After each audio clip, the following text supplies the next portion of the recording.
You don't think that we are going to have the kind of inflation that Kevin O'Leary suggests that we will? I don't think so, based on the people I talk to. But I also think, listening to Kevin, look, he makes some good points. I think people could find things in any bill that maybe they don't like. But a word I didn't really hear is people. There are things that we do know. We do know 10 million people have left the labor market. We do know 3 million women in particular have done that. If you even just look at labor force participation, where it was a year ago, we're talking 63.3%. Now it's 61.4%. There are so many jobs lost in that year-long time period, and all of that is deflationary. Moreover, I think what we don't know yet is what this sort of output gap is going to be. Obviously, this is something that people have been debating. Larry Summers has talked about it.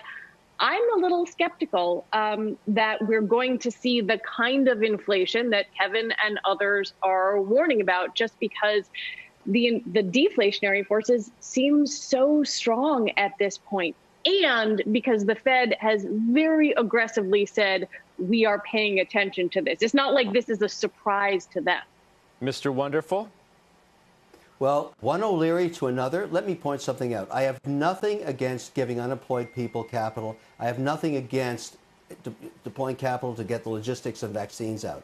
But when the 10-year bond, which is the index of inflation, you can't deny that, goes from 90 basis points to over 1.5% in just a matter of months, it's telling you something. It's telling both O'Learys. It's telling you marginal things. If you look at break-evens, the bond market is not saying it is particularly frightened, and inflation expectations seem anchored. You have the same thing from JP Morgan today. They say maybe there'll be some transitory inflation, but we're not talking about large percentages. You know, you're saying that because you don't own a portfolio of 10-year bonds. If you had owned them over the last 60 days, 90 days, you've lost a lot of money. Fixed income is way overvalued, but the point is you look at that as the canary in the coal mine. I don't read equity reports when I get on my Peloton in the morning at 5:30. I read the bond reports out of Asia and Europe, because if you want to know where stocks are going, you look at bonds first. That's where the smart money is. Lizzie's right, though, isn't she? Isn't she right, though? I mean, it's not like the bond market or the stock market are going bananas over these fears of inflation. The Dow hit a new record high today. It's not like the 10-year is really off to the races. Okay, I agree. It's adjusted a bit. I agree that bonds do not compete for stocks until the 10 years at 3%. But it's half the way there, is all I'm trying to point out. And it's not like it hasn't moved at all. But look, you can ignore all this. My big concern is, if you really believe in this economy, as I do, why do I need a helicopter spraying cash into the hands of people gainfully employed and all the other pork that, Scotty, you don't want to talk about? I've got a shopping list of garbage, because I read that bill and I was stunned.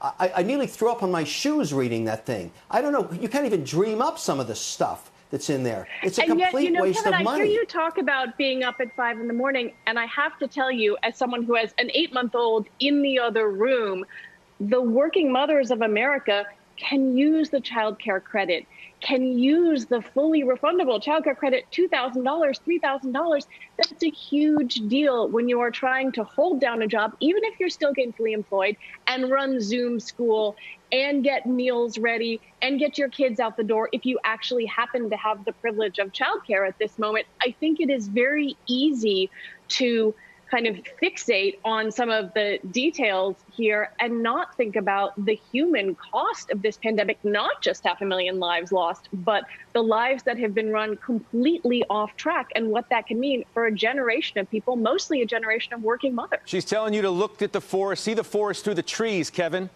That's what Lizzie O'Leary's trying to tell you. I want to be very clear. I have no problem helping mothers raising children. I have no problem helping people that are unemployed or displaced by this digitization of the economy.